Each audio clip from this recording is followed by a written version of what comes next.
nta kindi kintu kirura kibabaza nk'urupfu. Tekereza umunsi umuntu yapfushiye muri ubu nawe cyangwa mubyara we cyangwa inshuti ye, wumve ubwo bubabare. Umugore mubi ababaza kurenza ibyo.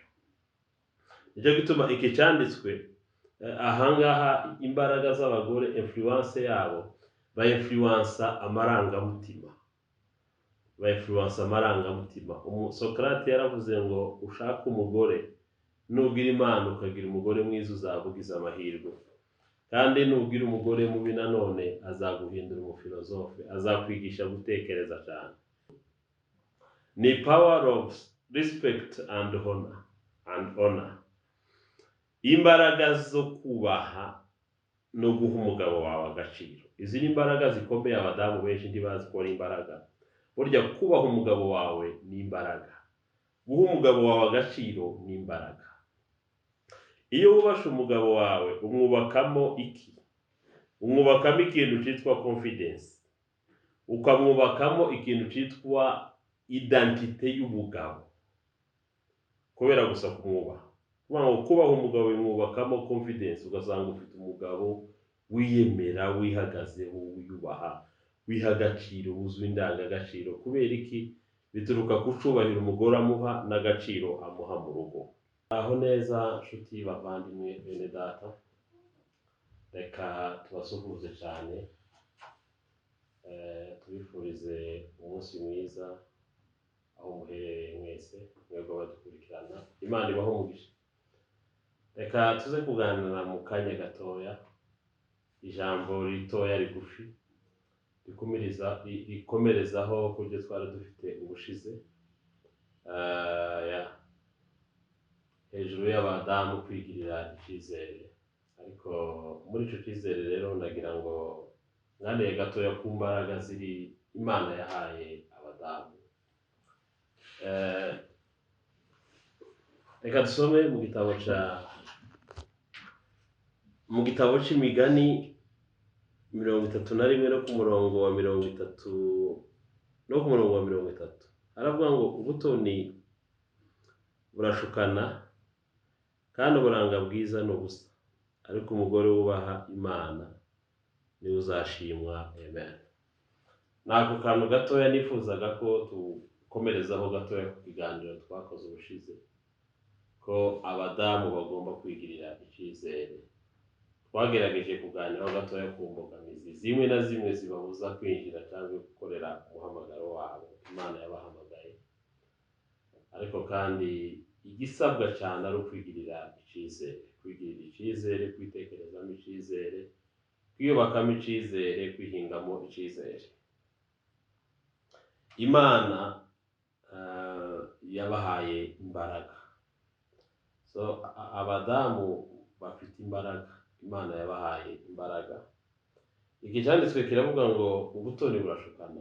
Hari igihe umuntu ashukwa n'imyaka, agashukwa n'uko asa, bikica bikangiza psychology ye, agarega gutekereza imbaraga nyazo Imana yamuremyemo. Kandi imbaraga nyamukuru Imana yamuremyemo si izo, si imbaraga zimurimo zirindana. Muri izi mbaraga rero usomye mu gitabo cy'Imigani 14,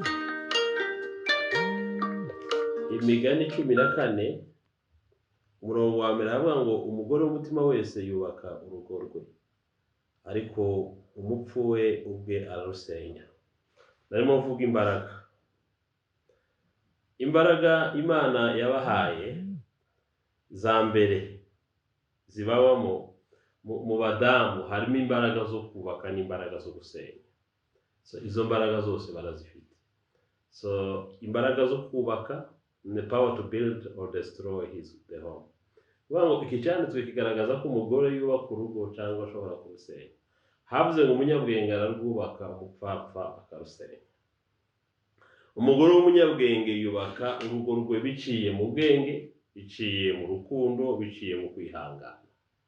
Izo ni imbaraga za mbere zimurimo zo kubaka. Umugore w'umunyabwenge yubaka urugo rwe akoresheje amagambo arubaka na attitude ziwe n'ibikorwa. Ibi ngibi bishobora gukomeza urugo rwe iyo atabikoresheje kandi akabikoresha nabi bishobora gutuma urugo rwe ruhinduka urunyantege. Ni ukuvuga ngo umuntu ufite imbaraga zo gukora neza burya aba afite n'izo gukora nabi, n'ufite nanone izo gukora nabi burya aba afite n'izo gukora neza. Abantu benshi tubona bashoboye burya nuko baba babigizemo ubushake, ariko batanabigizemo ubushake ku rundi rwego barasambura. Abagore rero imbaraga ziri mu badamu, Imana yaremanye abadamu. Mu kiganiro twari dufite ubushize cyo kwigirira icyizere, imbaraga bafite imbaraga zo kubaka bagasubira kandi bakagira imbaraga zo gusambura. Ibyo byose Imana yarabibaremanye. Hari abagore Bibiliya yavuze ngo umugore w'umupfapfa asambura urugo rwe, naho umugore w'umunyabwenge ararwubaka. Bibiliya yuzuye abagore bubatse, ikuzura n'abagore basambuye, kuko izo mbaraga zose barazifite. Izo ni imbaraga za mbere ziri mu bagore zituma bigirira icyizere, ariko bakagira icyo kubaka kandi icyo gusambura. Icya kabiri, abadamu barimo imbaraga za influence. Abagore bagira influence ikomeye kuri sosiyete no kuri generation. Abagore bagira imbaraga ba influence. Umugore ashobora ku influence umugabo we mu buryo buri emotionnel, mu buryo buri spirituel, agasubira akamu influence mu buryo buri moral strength cyangwa bw'imico. Iyo influence y'umugore ashobora ku influence amarangamutima y'umugabo we, umugabo akabaho ari umuntu wishimye cyangwa akabaho ari imbabare, akabaho ari umuntu w'ibyishimo cyangwa akabaho ari umuntu w'ingorwa, akabaho ari umuntu wishimiye imibereho cyangwa akabaho ari umuntu waharamutse kubaho, ugasanga umuntu yaharamutse imibereho kabisa. Bibiliya iravuga ngo umugore mubi ararura kuruta urupfu. Nta kindi kintu kirura kibabaza nk'urupfu. Tekereza umunsi umuntu yapfushiye murumuna we cyangwa mubyara we cyangwa inshuti ye, wumve ubwo bubabare. Umugore mubi ababaza kurenza ibyo. Nicyo gituma iki cyanditswe ahangaha, imbaraga z'abagore, influence yabo ba-influence amarangamutima.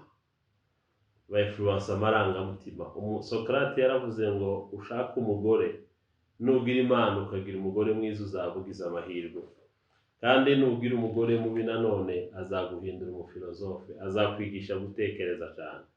Yani iyo umuntu yagowe akaba ingorwa aratekereza cyane. Ni ukuvuga ngo abagore ba influence amarangamutima. Umuntu akaba mu rugo yarakomeretse cyangwa akabaho abayeho mu buzima bwa starehe. Nta kindi kintu cyiza kinezeza nk'umugabo ubayeho mu rugo ubanye n'umugore neza. Bene ibyo byishimo biraruta ubukene. Ntiwumva ubukene, urakena ntubyumve kubera ko ubanye n'umugore wawe neza. Urababara hanze ariko wataha mu rugo ukumva baguhojeje amarira, ufite umuntu uturiza amarangamutima yawe.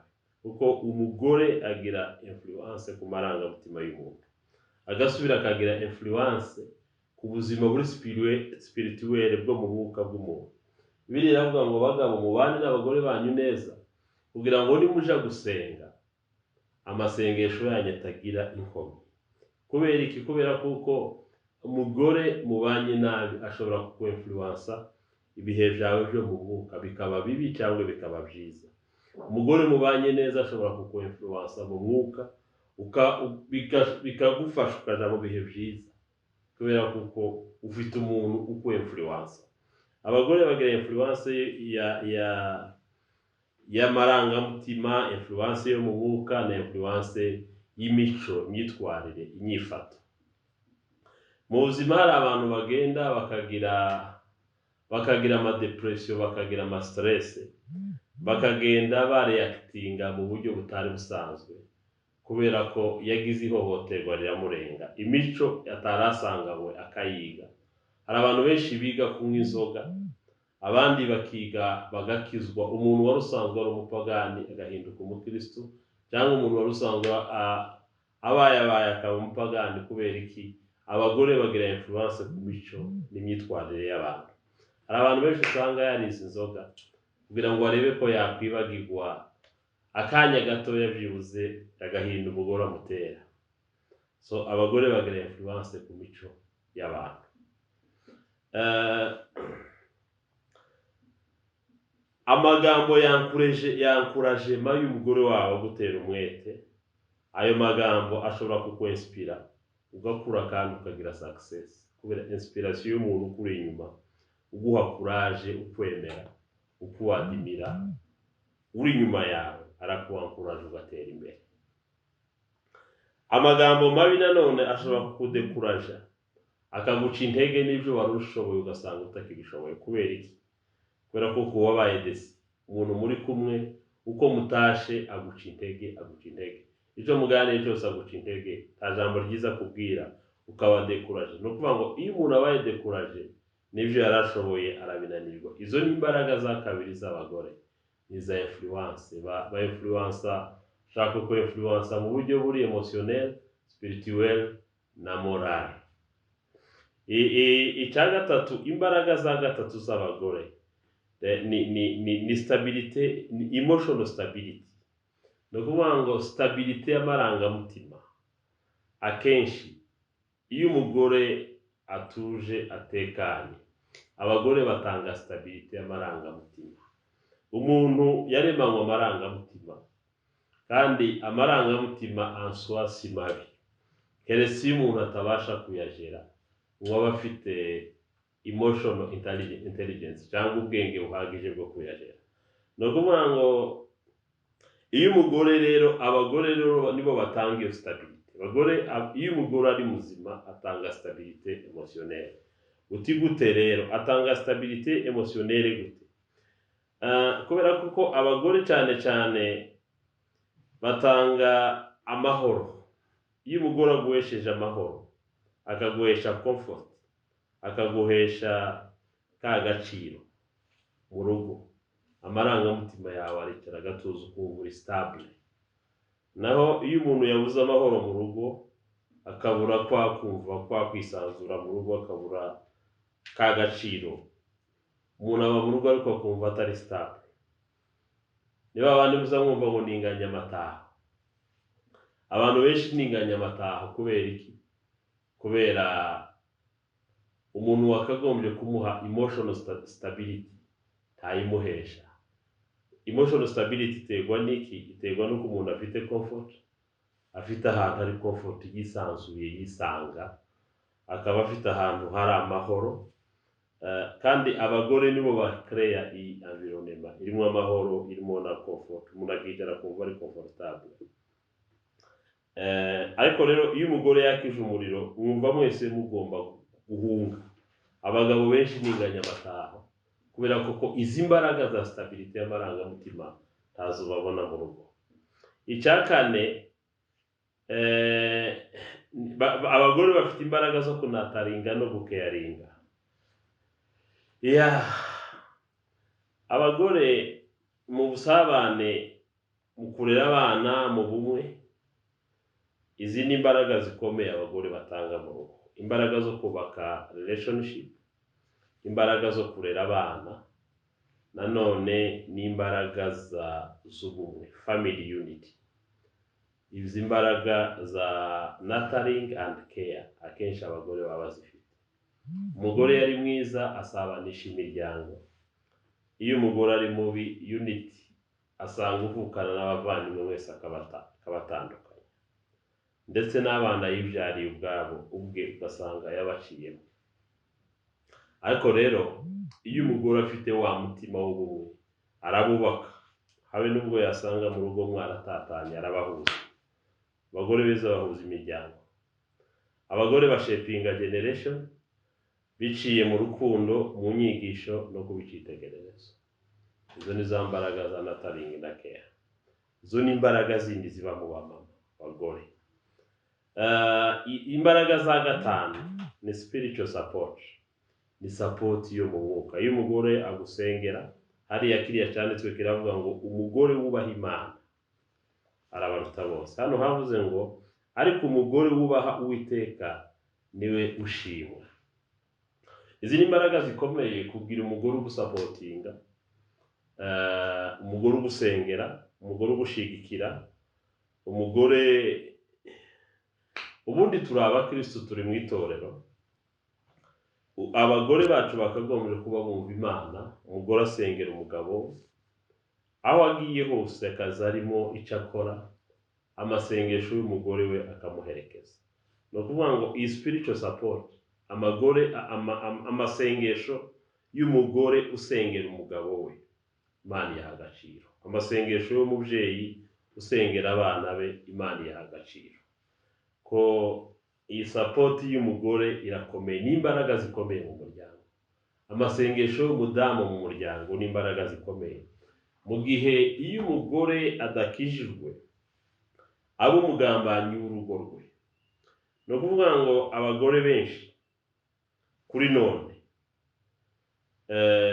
abenshi ntibumva izi mbaraga ko bagomba kuzitanga mu muryango, aho gusanga ibihumbi n'ibihumbi by'abadamu kubera uburangare no kunanirwa gufata iyi support, ngo supporting umuryango we mu buryo buri spirituel, aho gusanga mu bundi buryo buri contraire yabaye umwobo, umuryango we warangiritse, yimitse ibigirwamana, yacumbika ibigirwamana kandi akazabisigira abana. Wabaza ngo ese abagore nibo bafite ibigirwamana gusa?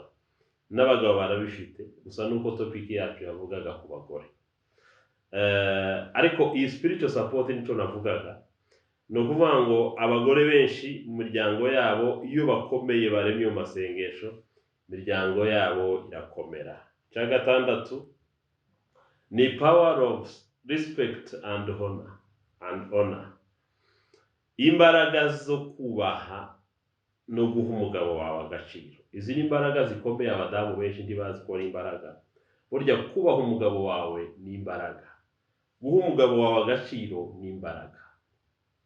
Iyo wubasha umugabo wawe umwubakamo iki? Umwubakamo ikintu cyitwa confidence, ukamwubakamo ikintu cyitwa identite y'ubugabo, kubera gusa kumwubaha. Kubaha umugabo bimwubakamo confidence, ugasanga ufite umugabo wiyemera, wihagazeho, wiyubaha, wiha agaciro, wuzuye indangagaciro. Kubera iki? Bituruka ku cubahiro umugore amuha n'agaciro amuha mu rugo. Imiryango myinshi kubera kuko aka gaciro batakabona mu rugo, abagabo benshi kubera ko batabona aka gaciro mu rugo, n'iki cubahiro ntibakibone mu rugo, usanga umugabo yarasenyutse, yasenywe n'iki? Nta confidence agira. Ugasanga umugabo karaja mu bandi karikandagira, karikanga, akana kavuga ugasanga karikanga kubera iki? Mu rugo yabuze icubahiro n'agaciro. Icubahiro rero umugore aho umugabo cubaka iki? Cubaka imbaraga, kandi kikubaka n'umugabo wawe, akaba umugabo wubaka ise, ufite iyo confidence kandi ufite na identite y'ubugabo. Ikindi ni power of partnership, imbaraga z'ubusabane. Burya imbaraga nyinshi zo gusabana no gukora nka timu, izo mbaraga Imana yazihaye abagore. Umugore ashobora kugira uruhare adafite umugabo usabana, bakaruha bagasabana. Umugore ashobora kugira uruhare adafite umugabo wegerana, akaruha akegerana. Ko umugabo wawe Imana yamuguhaye ngo mube teamwork, not competition. Ntabwo ari timu ya competition, ni timu yo gukorera hamwe. Iyo umugore afite ubwenge akagira na insight nziza na perspective ishobora gufasha gufata ibyemezo, iyo partnership ibikomeye mu rugo. Umugore agomba kuba ari umuntu ukorera hamwe, ufite ubwenge, kandi ukorana n'umugabo we. Abagore benshi bashira abagabo babo ku ruhande, sanga kabisa ibintu by'umugabo we biba ku ruhande, ntamwumva, ntamuhusisha, ntacamukeneramo. Ariko Imana yashizemo abagore imbaraga zo gukorana n'abagabo babo nka timu, kubaka iyo companionship, ubwo busabane. Izo ni imbaraga Imana yahaye abagore. Ko umugore yagendereye kubaka ubusabane, ntaco bamwitambika, bazi gusabana iyo babishatse. Murakoze cyane, nari nkomereje ku isomo twaherukiyeho ubushize. tuvuga hejuru yo kubaka icyizere, twarimo tuganira n'abadamu. Ni byiza kwiyubakamo icyizere no kwiyumvamo imbaraga. Izo mbaraga abadamu barazifite, imbaraga zo kubaka ubusabane, imbaraga zo kubaha umugabo no kumuha agaciro, biramwubaka bikamuha agaciro, kumushyigikira mu mwuka, kunataringa cyangwa kurera, kwita gutoza umuryango wawe, no kuvuga ngo umuntu abe mu rugo afite stabilite, atuje, afite umutekano w'amarangamutima, no kugira influence, ndetse no kubaka cyangwa gusenya. Izo mbaraga zose abagore Imana yarazibahaye. Shalom shalom, Imana ibahe umugisha nawe utaha murakoze.